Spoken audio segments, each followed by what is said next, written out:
In the rugged terrains of Afghanistan, under the relentless sun, the responsibilities of a Marine are full of constant vigilance and danger. Staff Sergeant Winston Campbell, a seasoned Marine known among his peers for his unwavering courage and tactical acumen, was leading a routine patrol through a known hotbed of insurgent activity. The day was like any other in the field, hot, dusty, and dense. Winston, always aware of the gravity of his role, navigated his team through narrow streets and alleys, his eyes scanning for any sign of danger. The atmosphere was thick with the unnerving quiet that every soldier learns to dread, the calm before the storm. Then, in a fleeting moment that would forever alter the course of his life, the ground beneath him erupted. An improvised explosive device hidden beneath the dirt road detonated with a deafening roar.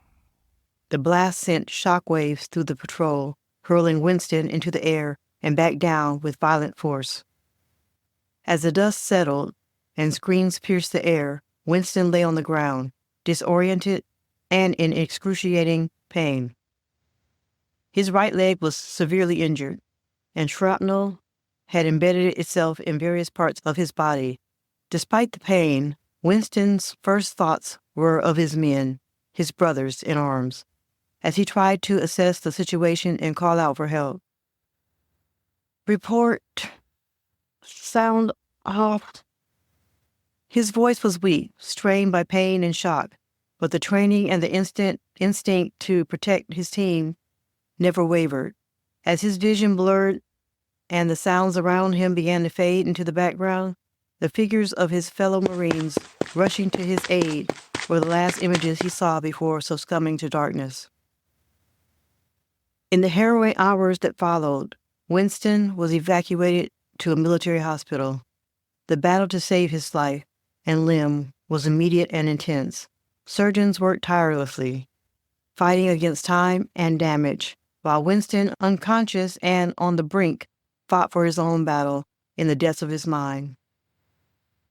Back home at Oceanside, as the ocean waves crashed unknowingly against the shore, Brooke's world was about to receive the shockwave sent from across the world. The phone call she'd always dreaded was imminent, and with it, the beginning of a new battle for Winston's family. A battle not just for recovery, but for rediscovery and resilience in the face of life's most unexpected challenges. So,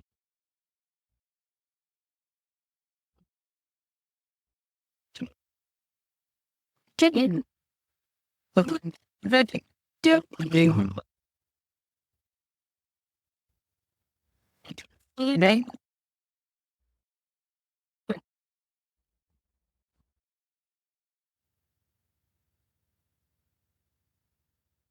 Welcome to Take Care Time, the tales and exhales of caregiving. I'm your host, Beverly Nance, and today we embark on a profound journey with Semper Fi, a series that goes deep into the life of a family reshaped by the trials of war and caregiving. In our first episode, A New Battle Begins, we meet Brooke and Winston Campbell, a young couple in Oceanside, California, whose lives are about to change in ways they never anticipated. Semper Fi is short for Semper Fidelis, which is Latin for always faithful or always loyal. It is the motto of the United States Marine Corps and encapsulates the enduring loyalty and steadfast faith that Marines are expected to have for the Corps and for each other. It embodies a promise of mutual respect, commitment, and reliability among Marines. Oceanside, California, a city where the Pacific brushes against sandy shores and where Marines from nearby Camp Pendleton prepare to serve their country. Among them is Staff Sergeant Winston Campbell, a dedicated Marine, husband and father of twin boys, Manuel and Samuel.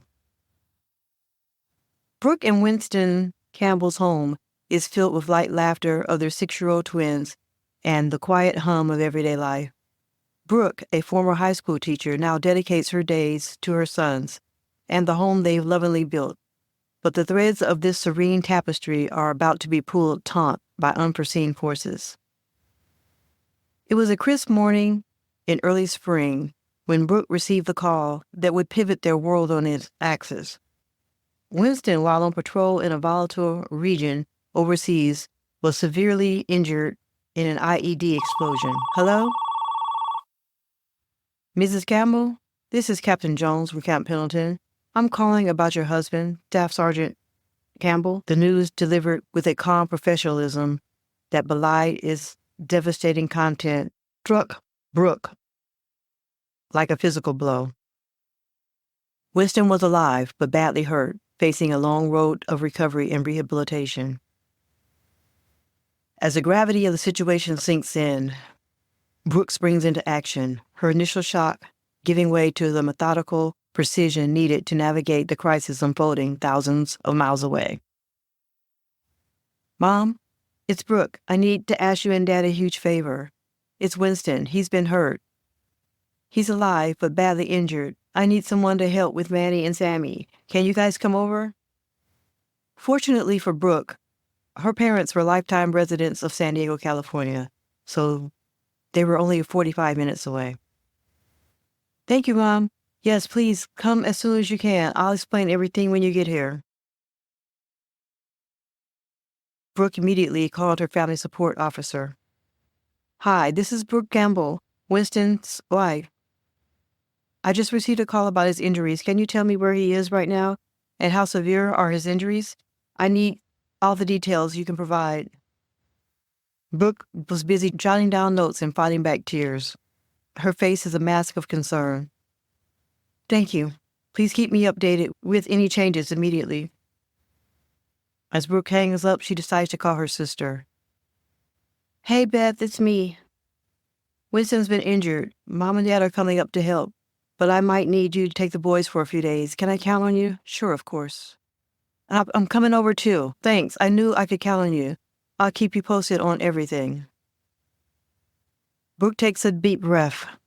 Now she needs to call Winston's parents. Hi, John. It's Brooke. There's been an accident. Winston was injured during his patrol. He's stable now, but it's serious. I thought you were going to know right away. We're still getting details, and I'll let you know as soon as I can, as soon as I learn more. After Brooke also talks to Winston's mom, she hangs up the phone, and she looks over at their family photo, her resolve hardening. She's talking to herself. Winston, you hang in there. You're not going to go through this alone. I'll be with you every step of the way. Brooke goes to her closet and pulls out her suitcase and starts packing. She's not exactly sure where she'll be traveling to, but she knows she needs to get to Winston's side as soon as possible. Even in the throes of uncertainty, Brooke's actions are a testament to her strength and the profound love that defines her marriage. As she prepares to face the long road ahead, her commitment reminds us of the silent battles fought every day for those who stand strong beside our servicemen and women.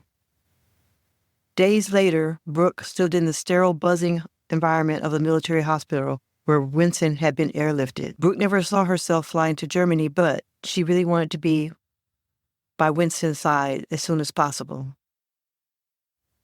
Lundenthal Regional Medical Center in Germany serves as the largest American hospital outside the United States and is a critical transit point for injured personnel needing stabilization and advanced treatments before they can safely be transported back to the United States. Once Winston is stable enough for further travel, he will be transported to a medical facility in the United States that specializes in trauma and long-term rehabilitation. Walter Reed would likely be one of the major military medical centers. When Brooks finally lays eyes on Winston, the man who lay before her, swathed in bandages with monitors beeping their relentless rhythm, seemed a shadow of the robust Marine she had kissed goodbye. As Winston's eyes flickered open, clouded with pain, but alight with the relief of seeing his wife, Brooke grasped his hand, her presence, a silent vow of steadfastness. As Winston's eyes flickered open, clouded with pain but alight with the relief of seeing his wife, Brooke, grabs his hand. "I'm here, Win. You're not alone. We're going to get through this together." The initial weeks were a blur of doctors, surgeries, and medical jargon that Brooke struggled to comprehend. Winston's injuries were severe: a leg loss, a lung scar mapping his torso, and the lurking specter of PTSD shadowing his quieter moments. Amidst the chaos, Brooke's new role was clear. She was no longer just a wife and a mother. She was a caregiver, advocate, and a rock on which Winston's new reality would be anchored. As Winston battled through the pain and despair, after returning home, Brooke fought her own battles with insurance, medical appointments, and the daily logistics of adapting their home and lives to Winston's needs. Their home, once filled with the easy chaos of family life, now adapted to its new normal. Ramps replaced steps, halls widened for wheelchair access. The twins, sensing the change, adapted with resilience of youth. Their games now often paused to include Daddy in his new wheelchair. Through it all, Brooke's love and dedication wove a stronger fabric for the Campbell family, binding them with threads of courage, laughter, and unyielding spirit of Semper Fi, always faithful. Join us next time on Semper Fi as we continue to explore the Campbell's journey through recovery, resilience, and rediscovery. I'm Beverly Nance, reminding you that behind every service member's sacrifice, there is a family's courage, standing strong together. Until next time, take care. In the midst of life's toughest battles, finding moments of peace can seem almost impossible. That's why, at Take Care Time, we've carefully curated our respite box, designed specifically for caregivers like Brooke, who tirelessly support their loved ones through thick and thin. Each item in our respite box is handpicked to encourage relaxation and rejuvenation, whether you're facing the stress of medical emergencies or the daily demands of caregiving. This box is your personal pause button. Wrap yourself in the warmth of a plush blanket on a chilly evening and enjoy a mystery read, or take some time to journal, or let the gentle scent of our aromatherapy candle transport you to a tranquil space.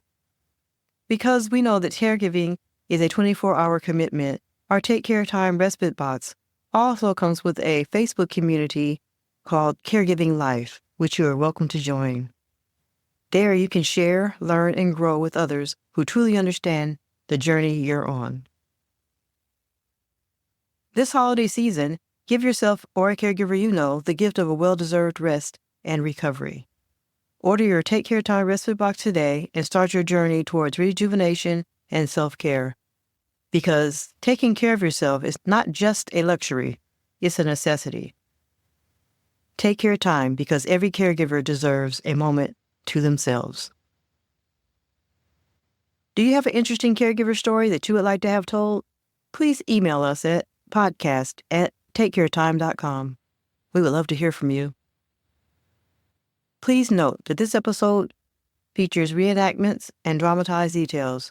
While in most cases, the exact verbatim dialogue may not be known, all dramatizations are grounded in research. To respect the privacy and confidentiality of individuals involved, names and some identifying details have been changed. Till next week, take care.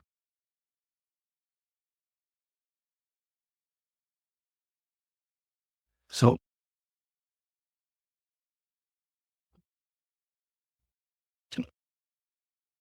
Chicken.